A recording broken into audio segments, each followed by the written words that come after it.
Good morning. Thanks for joining us. Nice to be with you, David. So let's start there. Why are you cutting the rate of these support payments in October, JobSeeker and JobKeeper, when our unemployment is still rising?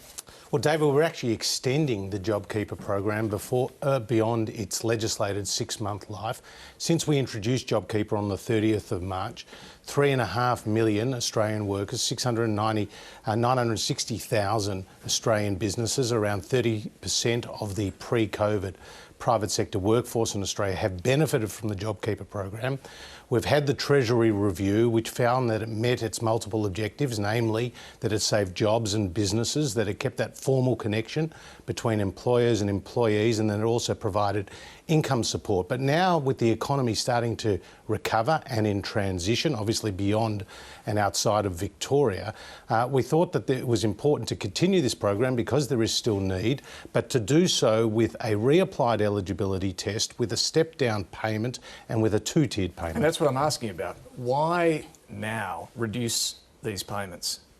Well, these payments are going to continue and are going to be at a significant amount. So at $1,200. Yeah, I'm asking why the reduction? Ultimately, this is a program that at $11 billion cannot be continued, $11 billion a month. So it costs too much. Is that the answer? Well, it costs too much. At the end of the day, we have to make sure that our spending is sustainable. At $11 billion a month, that is an enormous bill. At $86 billion, it's the single largest initiative that any Australian government has undertaken. Okay, but it's a transition. The Reserve Bank Governor says, quote, the biggest policy mistake to make at the moment would be to withdraw support too early. He certainly doesn't seem to think there's a problem with the level of debt. But actually, we're not withdrawing support. And I've been in close contact with the Reserve Bank Governor. What we're doing is reducing the amount. Well, it's still at a very high amount, at $1,200.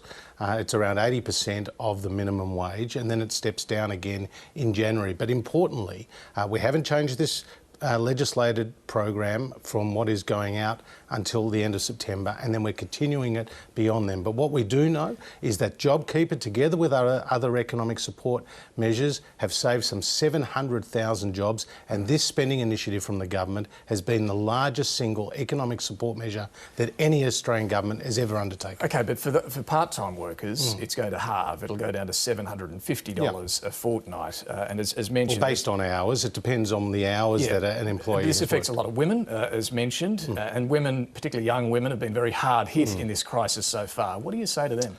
Well, the first thing is why we've gone to a two-tiered payment when we've had time to build a new system, and that better reflects what the pre-COVID income of the people who are receiving the JobKeeper payment. How do you work that out? How do you work out who's working less than 20 hours? Well, again, it's going to be up to the employer to provide a declaration to the ATO, and that is a signed declaration for which they're accountable. Now, as for based on hours work. So if you during which period? During the period of February, so it's the period before COVID really started. Well, just on that, I read the Treasury review of JobKeeper, and it said specifically that there would be many instances where using February hours would be unfair for employees whose hours were atypical for that period. Correct. Because of the bushfires. So, and that's where the ATO Commissioner will have a discretion, and he will be providing some detailed guidance for employers. So, for example, if you were on leave for the whole month of February, you may not have had your regular hours, or if you were volunteering in the case of the bushfires, you may not have had your regular hours. So there will be an ability to take that into account. Okay. But as for your question about women, what the JobKeeper review found, David, was that women were receiving the JobKeeper payment in a larger proportion than they were as a proportion of the overall private sector workforce. And at the same time, what we've seen in the most recent job numbers that came out in June, that 60% of the 210,000 jobs that were created over the month of June were women. And in those sectors like retail and hospitality, where they are heavily represented, they're the sectors that are starting to come back as restrictions are eased outside of Victoria. But just back on the Treasury review, I mean, Treasury seems a little sceptical about the whole idea of splitting JobKeeper into two payments at all. It says it is not clear that the net benefit of these changes would be positive. So whose advice are you relying on here to split it in two? Oh, well, we've absolutely made these changes based on Treasury advice, and we've worked with them throughout this process. But does it say in the Treasury review of JobKeeper you should do this? They absolutely say that you can move to a two-tiered payment. But well, my reading of the report is that they say it's not clear that there's a net benefit. Well, I can tell you that they haven't counselled against a two-tiered payment. And what we do find from that Treasury review... So there's separate advice. What we do find from that Treasury review is about a quarter of the recipients received on average $550 more than their pre-COVID income a fortnight. Now, that's an upper estimate because it doesn't take into account people losing secondary jobs, and 39% of jobs but they also that were lost highlight were second problems jobs. with doing this at the same time. They say it's so there complex. is separate Treasury advice, is there, to this JobKeeper review? Again, we've had multiple ERC reviews. We've sat with the Secretary of Treasury, and his advice is very consistent with the government's decisions. Why didn't he put that in the review that he did of JobKeeper? This review was not specifying exactly what needs to be done going forward. What it did do was assess the integrity and the effectiveness of the scheme as at the midway point, 3 months into a 6-month program. For a lot of workers and business owners in Victoria, the situation is no better now than it was back in March, arguably worse. So why should they be receiving less support payment? Well, firstly, it's a demand-driven program, so they will be receiving the support that they need. Now, about 975,000 of the 3.5 million people that are on JobKeeper are employed in Victoria. It's Treasury's estimates, and obviously this is a very difficult time to be making estimates and forecasts, so it comes with the usual caveats, that about 3/4 of those, given the restrictions that are in place in Victoria, will continue to receive the JobKeeper payment from October through to December. So about half the JobKeeper recipients will be in Victoria? Well, roughly around half based on those numbers. But again, it's a very fluid situation. Victoria is in a 6-week lockdown. It's obviously a quarter of the national economy. And that's my point. Why should they get less money, less support? Well, again, the first thing I'd say is it's still significant support. The second thing I'd say is it's not been the only measure of support that we've been providing to businesses. We've also provided up to $100,000 with a $30 billion program called a cash flow boost based on the size of businesses' payroll. Based on your first answer, you're essentially saying to Victorian workers and businesses, we can't afford to keep supporting you at the same level. No, David, what I'm saying to Victorian workers and businesses is this government has gone further than any previous government. We are in an unprecedented crisis. And look at the numbers. Look at the numbers that we released this week about our expenditure, about our payments, about our programs. We're talking $289 billion of economic support that the federal government is providing. And there's a limit. Well, again, we've got to do what is reasonable, but the fact is the JobKeeper program is being extended for another 6 months, and as you heard there from the Small Business Ombudsman, that's come as a great relief to small businesses. What about the unemployed? Now, Treasury, in fact, your budget update says that unemployment could reach as high as 10.75% by December. Would you seriously be willing to go back to the old New Start rate after December? Well, the first thing to say is when you look at the unemployment rate, the best rate to look at is not the official unemployment rate, but what is known as the effective unemployment rate. And the reason being... Is there a forecast for that? Well, there is not an official forecast, but there is a belief by Treasury that it will start to come down and be very similar to what is their official... What is their the official forecast for unemployment is around 9.25%, and the sense is that it will come down to something approximating that by December. But let me just... What about this effective unemployment rate? Let me explain that. So the effective unemployment rate takes those who are officially unemployed, then it also combines that with those who are on 0 hours and those who have left the workforce altogether. So what's that going to be at the end of the year? And so right now it's at 11.3, and the view of Treasury is that number will come down gradually by December to be somewhere close to where that 9.25% official unemployment rate is. And the reason being is that those who are on 0 hours today, as restrictions are eased, are starting to get more hours.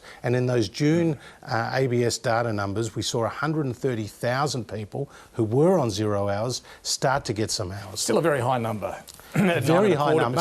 So would you really be willing to go back to the old New Start rate for that many Australians after Christmas? The PM's made it very clear. that we're extending JobSeeker coronavirus supplement, so at $250. And obviously it doesn't change the $550 rate till the end of September. And then we've given ourselves the flexibility to assess the future of JobSeeker coronavirus supplement closer to the end of the year, but the Prime Minister himself has talked about leaning in. What does that mean? What does leaning in mean? It means that we're very favourably disposed to continuing it, but we've got to do an assessment of where the jobs market is at that time. And obviously it's all about getting the balance right, David. It's about getting the balance right so that there are incentives for people to return to work, and at the same time providing as the safety net, the cushion to the blow, which is losing a job. What's going on in the workplace and these IR, emergency flexibility arrangements that have been put in place. You want them to continue, even for businesses no longer receiving JobKeeper after September.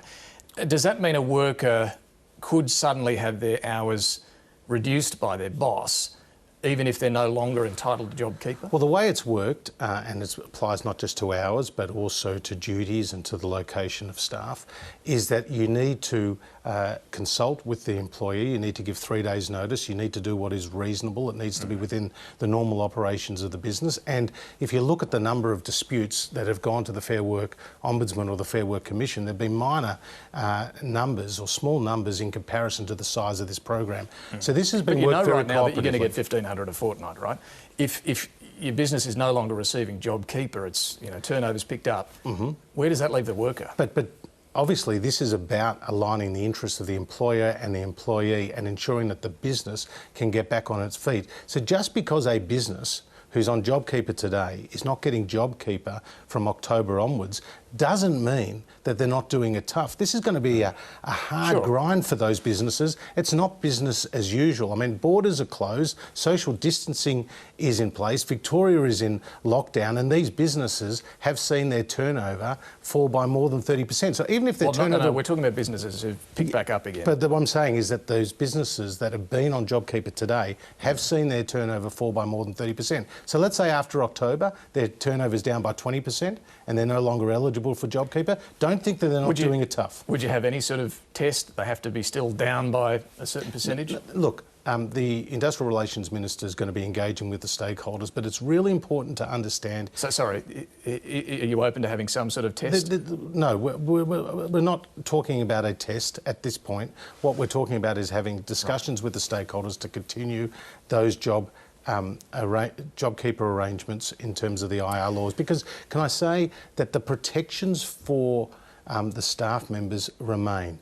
Adverse action, coercion, unfair dismissals, occupational health and safety, all those protections are in place. But we want to give the businesses the best opportunity to go forward. So this is very much aligning the interests of employers and employees and giving business the best possible chance to get to the other side. On the reform that's going to be required to grow Australia out of this and create some jobs, can I get a sense of how ambitious you're willing to be? I mean, I think it was Paul Keating, he famously said every galah in the pet shops got ideas on microeconomic reform. A lot of people are giving you free advice on how big and bold to be here. Can you give us a sense of what we should expect? Well, our first priority and our great ambition is to get people back into work and to keep people in work. And so that's why extending the JobKeeper, these IR flexible changes, bringing forward $4 billion of infrastructure spending, shovel-ready projects to boost aggregate demand, as well as 340,000 positions for training and skills is absolutely critical importance. So our number one priority is to get people back into work and to keep those jobs. Now, looking longer term about broader reforms, obviously we've kick-started those discussions with stakeholders about the industrial relations settings. And so whether it's around awards or enterprise agreements or greenfield sites or compliance or casuals, we've set up 5 separate work streams. When it comes to skills, we're looking to move to an efficient pricing model. I mean, are you really prepared to push hard here for something big, or should we expect what's achievable? Well, reform is not an end in itself. It's all about the outcomes that reforms deliver. And what we're focusing on, David, is reforms in the skills space, reforms in deregulation, and reforms obviously continuing in the energy space, which has seen 10 consecutive months of wholesale price reductions. We might see something more on energy. Well, no, I'm saying there's a lot of work that's going on there. But because I think can I just make that point? When it comes to energy, we're looking at every aspect of the value chain, whether it's through generation with what we're doing on gas, whether it's through transmission with the second interconnector with Tasmania, whether it's storage with Snowy 2.0, or whether it's transparency and competition on the default market offer and price. You did say, when it comes to economic reform the other day, that you'll be taking inspiration from Margaret Thatcher and Ronald Reagan. Really? Well, they dealt very successfully with the challenges that they faced, particularly stagflation, high unemployment, high inflation. But if you look at Margaret Thatcher, after Labor's winter of discontent, she came in, she reduced the number of days lost to industrial disputation from 30 million down to 2 million. She cut taxes, and she talked about every earner being an owner. Also went for some sweeping IR reform that might scare some workers. Well, she had 11 and a half years, so she was doing something right by the people of Britain. And when it comes to Ronald Reagan, he used to talk about two economists having three opinions, but what he did say is that cutting taxes, cutting red tape, he created 20 million new jobs. Double the debt. Well, he did spend the Soviets into submission, and that wasn't a bad thing. So for the world, so he was very successful. So Reaganomics is. Well, he boosted growth. It's sometimes called trickle-down economics too. Well, these Thatcher and Reagan are figures of hate for the left, because they were so successful. One got 2 terms, which was the maximum you can get in the United States. Margaret Thatcher got 11 and a half years in office. So you're guiding light here. Well, you take inspiration from lots of different sources. I also take it from Howard and Costello. Right. But, I mean, the reality is that Thatcher and Reagan cut red tape, they cut taxes, and they delivered stronger economies. Treasurer Josh Frydenberg, we'll have to leave it there. Thanks for joining us. Good to be with you.